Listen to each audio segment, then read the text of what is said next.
So the Beinoni, who we want to strive to be, this book is all about. We are BITs, Beinoni in training.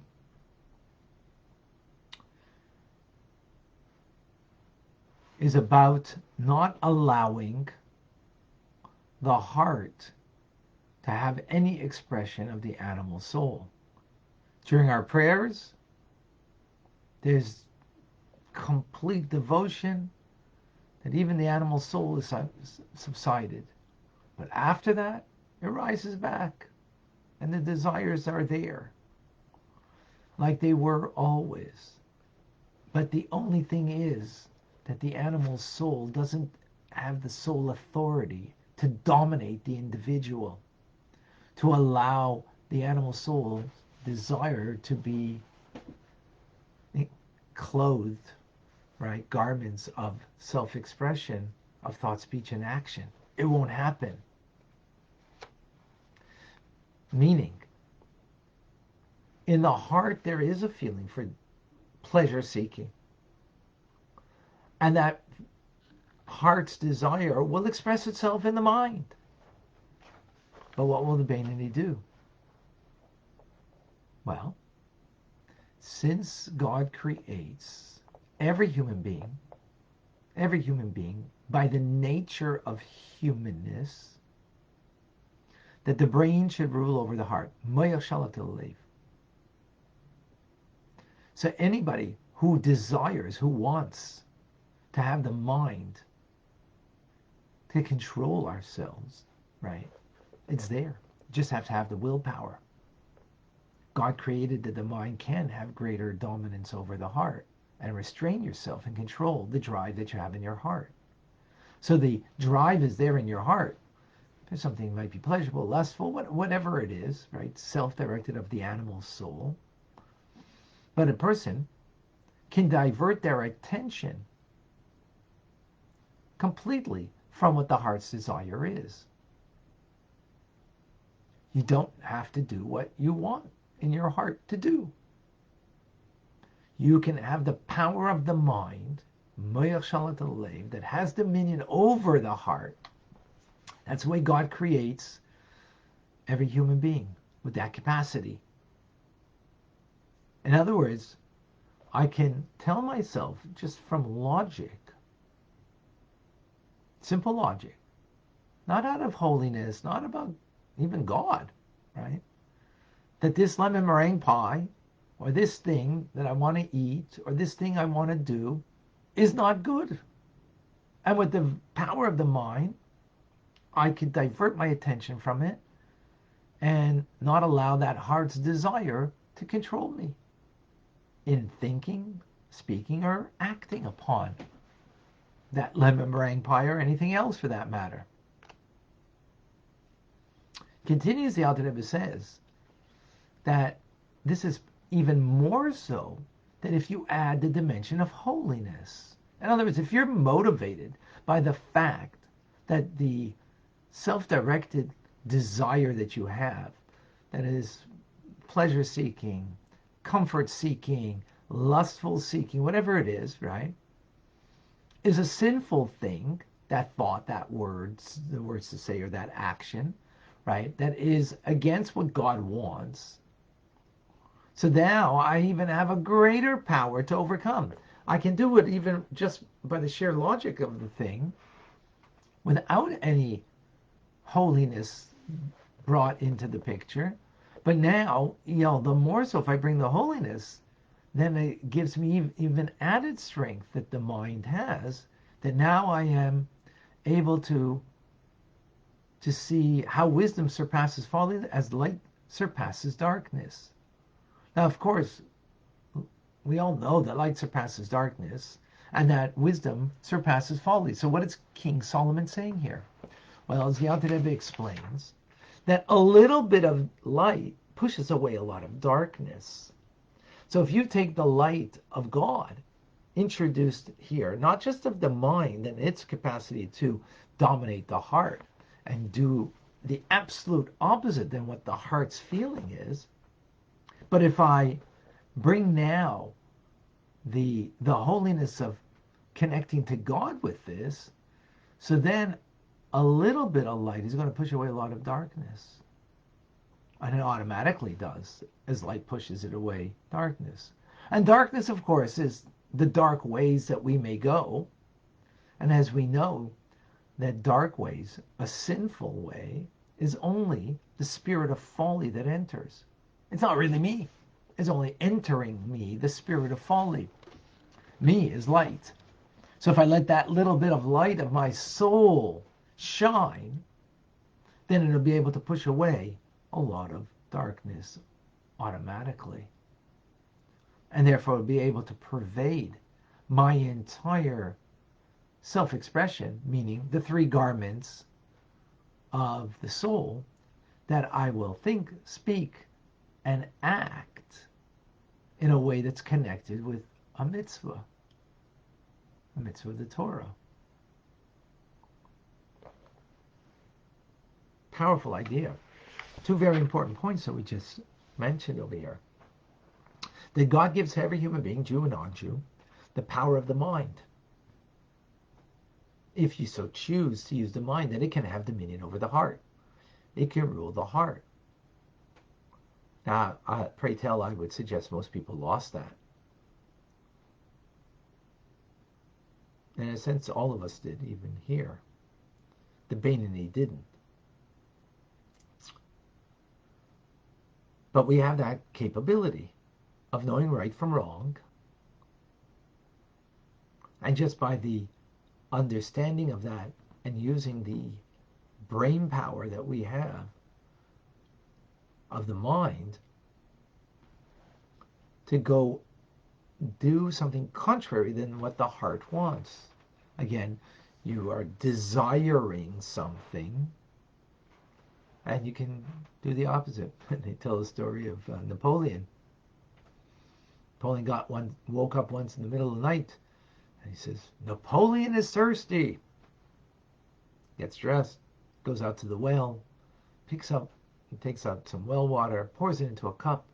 He thinks to himself, before he poured a cup, he thinks to himself at the well,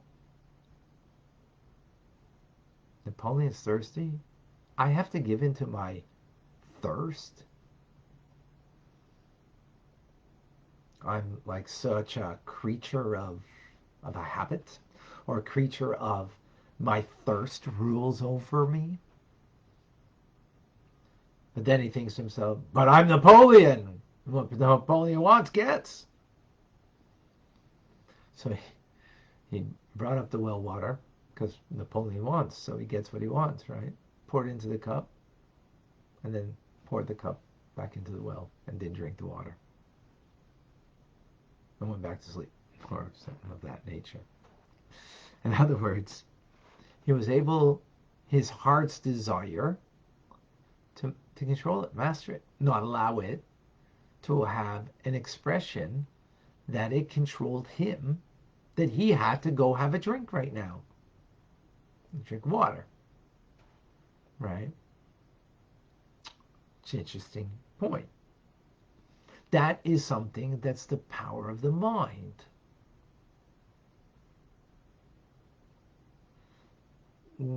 We have lost a lot of the power of our mind because we choose not to have the mind having dominion over the heart. Actually, a very famous story with Napoleon. And one of the Chassidim of the Alter Rebbe, Rabbi Meisels, who worked his way as an interpreter in Napoleon's generals in the war camp. The Alter Rebbe was very much against Napoleon and helped the Russians defeat Napoleon. He was actually honored for that. And Napoleon walks into the tent, and he sees this man there, not one of the generals, doesn't look like it belongs there. He goes up to him, looks him in the eyes, he says, "You're a spy." Puts his hand on his heart, expecting what? The heart's going to beat much faster, caught as a spy. The heart didn't beat faster. And he just responded, "I am been hired as an interpreter of your Royal Highness, da da da, and so on and so forth. Later on, he said, Rabbi Meisels, the Chassid of the Alter Rebbe, said that because of the ABCs of Tanya, of Chassidus, was able, which is Mayel Shalat Alev, that the mind has dominion over the heart. I was able to control my heart and not allow it to race. It's pretty powerful. Able to do that. And this is the idea here, Mayel Shalat Alev. So that's every human being. We can do right from wrong, and therefore we have no excuse when we do something that is wrong. Right? Furthermore, if we add the dimension of holiness to it, in other words, there's God something that He wants here from me, which is adding now a light of my soul that can be connected to, that will then push away a lot of folly, a lot of darkness, by a little bit of light. As we see, you go into a room and a little candle pushes away a lot of darkness in an automatic fashion. So likewise, when we bring in the notion that this is what God needs from me, this is the purpose of what I was created for, so then it gives us a much heartier, a simpler, manner to overcome. So that is today's teachings. Very powerful. Any questions, any comments?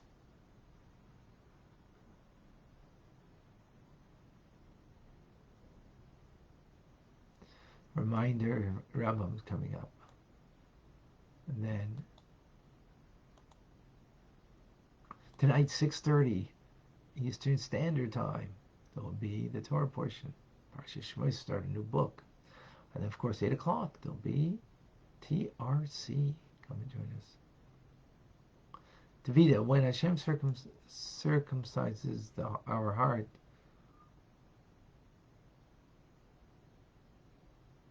will be all the vanity. Yep. He'll circumcise the hearts even greater.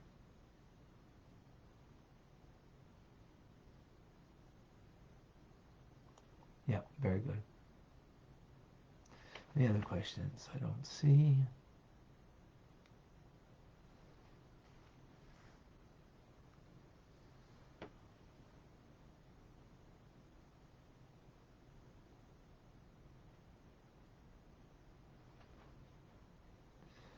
Tidida bum bum.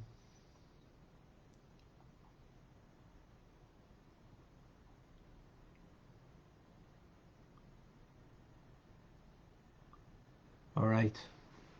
Beautiful. Conversation continues.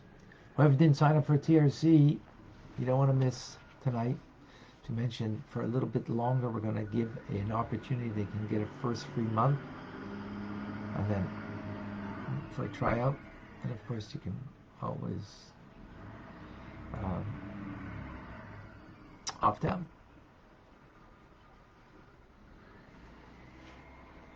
Oh, Alice.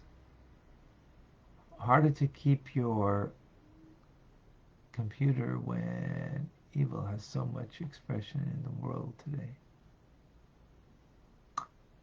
Yeah.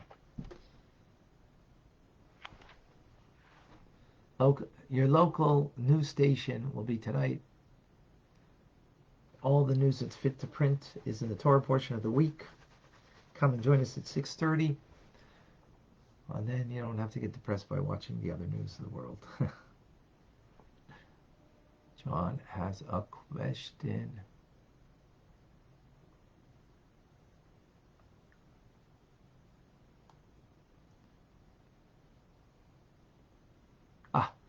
If objective self-evaluation shows status as incomplete Russia, how does one advance? By what we're learning here, by incorporating, by every battle that we have, that we know who's on first and what's on second. We have to know, is this thought that's coming to me coming from a good place? Or is it not coming from a good place? If it's coming from a bad place, so get rid of it. Doesn't belong.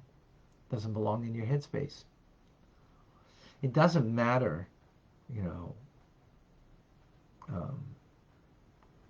does it feel good? Feel good doesn't mean it is good.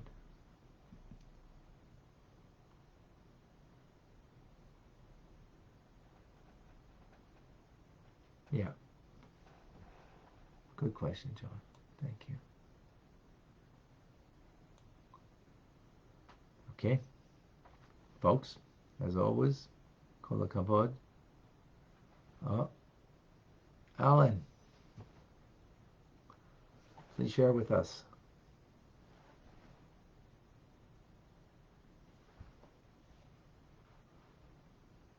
Can't hear you. You need to unmute. Oh, I'm sorry. So I imagine that in this talk about introduction to the Benoni, you're getting into chapter 12, I imagine. Yes, that's where we are. Exactly. And so I have a question having to do with the BIP meets the BLT. You know?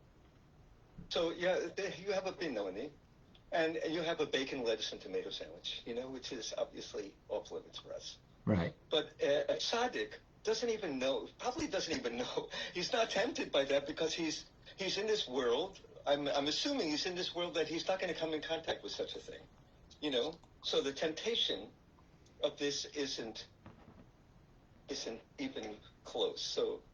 So the Benoni is at a disadvantage, no? That you know that we have to you know there may be taivas, you know, that maybe we walk down the street and, you know, coming out of the restaurant there's this like smell, you know, that's intriguing. Yeah. We don't know. Yeah, 100%. 100% correct. So you know, so in a certain sense, the work is harder for the Benoni than it is for the tzaddik. Yeah. No argument there. No argument there. So, you know, this is what I was just thinking of. No, you're right. Remember that the tzaddik is born with a potential for tzaddik, but has to become a tzaddik. So they also went through that process. They just, you know, we're going to learn more about that later in chapter 15. But yeah, absolutely correct. And the tzaddik will probably be in a different, in a different context than the Beinoni. Yeah. But again, we got to work on what we got to achieve. And if we're moving in the direction of the Beinoni, where we have mastery over our self-expression and how we act, in the words that we say, and in the thoughts that we think. Yeah, that's pretty powerful when you think about it, to be able to do that, right? That's pretty powerful.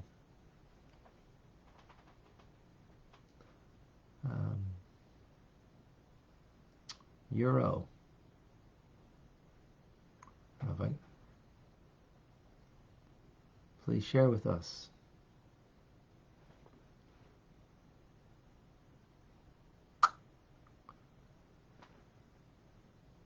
You're muted.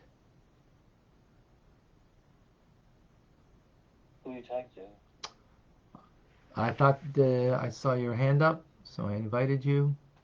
Oh, okay. Yeah, sorry. I wasn't sure if you were talking to me. Please. Yeah, I just joined, so I was just listening so far. I'm not quite sure where we are. We're just speaking about the Beinoni, the intermediate, who's not a righteous person, who but has mastery, self-mastery, through two things that we spoke about right now: the mind, and the power of the mind. I was speaking with a doctor on Friday, and visiting someone in the hospital, and speaking to a doctor, and saying that in the 60s, the Rebbe wrote a letter to Dr. Fred Rosen, who was the a scientist and the head of a group of Orthodox Jewish scientists. And he wrote a letter saying, please do research about the mind and its influence and its effect on healing. Now, back in the 60s, that was like a joke. The body is a physical object and the mind is metaphysical. It's, conscious mind, and it's got, they're two different worlds. They have nothing to do with each other. Today we know that that's not the case. And they've done scientific studies, placebo tests, right? So he began to tell me, yeah, and I said 30% of healing, because I was there with someone who needed healing, saying that the mind is so powerful that 30% of healing is from the mind. And he said, yes, studies they did even in the 70s and more current ones, but they gave a pill to children saying that this will create convulsions. And they gave them nothing, a pill that had nothing in it. And they gave to another group of kids a pill and didn't tell them this. And nothing happened with them. With this group, they were 30% more likely to have convulsions as a result, because it was suggested to them. So it was in their mind. So that's how powerful the mind is. And we understand that more today and how that brings healing. And therefore, as the Tzemach Tzedek said, trach good v'zayin good, think good and it'll be good. That's how powerful the mind is. Here the Alter Rebbe is introducing this idea of moyach shalit al halev, that the mind has dominion over the heart, that the heart wants something, and you can do the exact opposite of what the heart wants. Time after time after time. And the Beinoni does that. Because the Beinoni is not a righteous person that is mastered the heart. The Beinoni has mastered the expression of the animal soul, not allowing it to have self-expression because of the mind over the heart. And that's very powerful. And added to that, which again, this mind over dominion over the heart, every human being has the capacity, right? So you can't say, like, I think it was in the 70s, someone in San Francisco killed somebody, and their defense was, the donuts made me do it. The sugar in the donuts made me do it. That's what the defense said on their behalf. And they had a sugar rush. They went nuts. They went crazy. It wasn't accepted. Because you have a mind. That your mind can have dominion over the heart. Or at least you're responsible. I don't know if that was a complete story there, but if you remember that story. In any case, that's the first point. And the second point, again, is that when we bring the dimension of God into the picture, then that gives us the light of our soul that can now be illuminated and push away that darkness, which is also very powerful. All right, amazing. You're all amazing.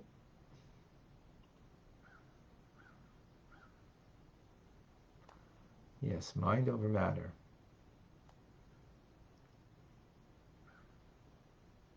All right, folks. I'm Rabbi Ronnie Fine, coming to you for Chabad Zich and Kadesh in Montreal, Canada. It's a privilege, a pleasure to share with you the Tanya. A reminder, Rambam's next, 6:30 tonight. You don't want to miss. We're starting a new book, second book, the book of Exodus. Redemption, liberation. You want to be there. And 8 o'clock, of course, is TRC, the Tanya Rabbi community. Folks, if you haven't had an opportunity to look into the community that we have created, it's a powerful community. Wonderful community. I join you to at least try it. TanyaRabbi.com/TRC. Have a wonderful, good tavach, good week, amazing, great day. Thank you for joining. Thank you so much.